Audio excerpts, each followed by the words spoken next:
ମନେ ରଖନ୍ତୁ ପ୍ରିୟ ଯାତ୍ରା ପ୍ରେମୀ ଦର୍ଶକ ଦର୍ଶିକା 2024-25 ଆଗାମୀ ଯାତ୍ରା ଋତୁରେ ନୂତନ ଯାତ୍ରା ଋତୁରେ ମୁକ୍ତି ଲାଭ କରିବା ପାଇଁ ଯାଉଛି ନୂତନ ବିଗ୍ ବଜେଟ୍ ଯାତ୍ରା ଅନୁଷ୍ଠାନ ଯାତ୍ରା ଚିନ୍ତାମଣି ନାଟ୍ୟ ମଣ୍ଡପ। ଆସନ୍ତୁ ଜାଣିବା ଆଗାମୀ ଯାତ୍ରା ଋତୁରେ ମୁକ୍ତି ଲାଭ କରିବା ପାଇଁ ଯାଉଥିବା ଯାତ୍ରା ଚିନ୍ତାମଣି ନାଟ୍ୟ ମଣ୍ଡପର ଆଗାମୀ ବର୍ଷର ନାଟକ ସମ୍ପର୍କରେ। ତା ପୂର୍ବରୁ ଯଦି ବା ଆପଣ ଆମ ଚ୍ୟାନେଲକୁ ସବସ୍କ୍ରାଇବ୍ କରିନାହାନ୍ତି ଏବେ ହିଁ ସବସ୍କ୍ରାଇବ୍ କରିନିଅନ୍ତୁ। ଯାତ୍ରା ଚିନ୍ତାମଣି ନାଟ୍ୟ ମଣ୍ଡପ ମନ ମୋହିବ ରଙ୍ଗ ଜମିବ। ଯାତ୍ରା ଚିନ୍ତାମଣି ନାଟ୍ୟ ମଣ୍ଡପର ପ୍ରଥମ ନାଟକ ସାଇ ତୁମେ ଆସିବ କି। ଯାତ୍ରା ଚିନ୍ତାମଣି ନାଟ୍ୟ ମଣ୍ଡପର ଆଗାମୀ ବର୍ଷର ନୂତନ ନାଟକ ଭଜୁଥାଏ ମନ ଚିନ୍ତାମଣି କି। ଯାତ୍ରା ଚିନ୍ତାମଣି ନାଟ୍ୟ ମଣ୍ଡପର ଆଗାମୀ ବର୍ଷର ନୂତନ ନାଟକ ରଜା ପୁଅ ଆଜି ରାଜରାସ୍ତାରେ। ଆସନ୍ତୁ ଜାଣିବା ଏହି ତିନି ଖଣ୍ଡ ନାଟକକୁ କେଉଁ କେଉଁ ନାଟ୍ୟକାର ଓ ନିର୍ଦ୍ଦେଶକମାନେ ନାଟ୍ୟ ରଚନା ଓ ନିର୍ଦ୍ଦେଶନା କରୁଛନ୍ତି।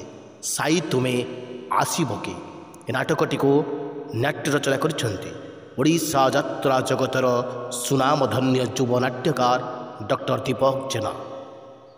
ସାଇ ତୁମେ ଆସିବ କି ଏ ନାଟକଟିକୁ ନାଟ୍ୟ ନିର୍ଦ୍ଦେଶନା ଦେଇଛନ୍ତି ନାଟ୍ୟ ନିର୍ଦ୍ଦେଶନା ଦେବାକୁ ଯାଉଛନ୍ତି ଓଡ଼ିଶା ଯାତ୍ରା ଜଗତର ଯୁବ ନିର୍ଦ୍ଦେଶକ ଗୁରୁ ଶ୍ରୀ ଗୁରୁ ପ୍ରସାଦ ମିଶ୍ର। ଦର୍ଶକ ବନ୍ଧୁ ଏବେ ଆସନ୍ତୁ ଜାଣିବା ଦ୍ୱିତୀୟ ନାଟକ ଭଜୁଥାଏ ମନ ଚିନ୍ତାମଣି କି। ନାଟକଟିକୁ କେଉଁ ନାଟ୍ୟକାର ଏବଂ କେଉଁ ନିର୍ଦ୍ଦେଶକ ନିର୍ଦ୍ଦେଶନା ଦେବା ପାଇଁ ଯାଉଛନ୍ତି। ଭଜୁଥାଏ ମନ ଚିନ୍ତାମଣି କି ନାଟକଟିକୁ ନାଟ୍ୟ ରଚନା କରୁଛନ୍ତି ଓଡ଼ିଶା ଯାତ୍ରା ଜଗତର ନାଁ କରା ନାଟ୍ୟକାର ଡକ୍ଟର ନିହାର ରଞ୍ଜନ ମହାନ୍ତି।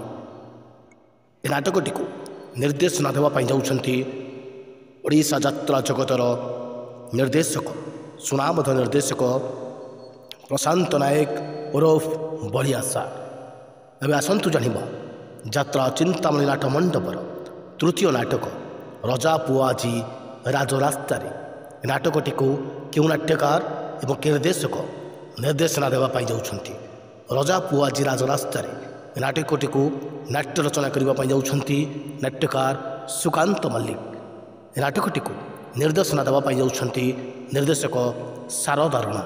ପୁଣି ଥରେ କହି ରଖୁଛୁ ଯାତ୍ରା ଚିନ୍ତାମଣି ନାଟ୍ୟ ମଣ୍ଡପ ଆଗାମୀ ବର୍ଷ ପାଇଁ 2024-25 ନୂତନ ଯାତ୍ରା ଋତୁରେ ଭେଟି ଦେବାକୁ ଯାଉଛି ତିନିଟି ନୂଆ ନାଟକ ଭଜୁଥାଏ ମନ ଚିନ୍ତାମଣି କି।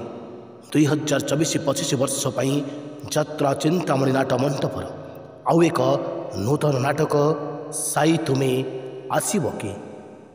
ଯାତ୍ରା ଚିନ୍ତାମଣି ନାଟ୍ୟ ମଣ୍ଡପର ଆଉ ଏକ ନୂତନ ନାଟକ ଯାତ୍ରା ଚିନ୍ତାମଣି ନାଟ୍ୟ ମଣ୍ଡପର ଆଉ ଏକ ନୂତନ ନାଟକ ରଜା ପୁଅ ଆଜି ରାଜରାସ୍ତାରେ।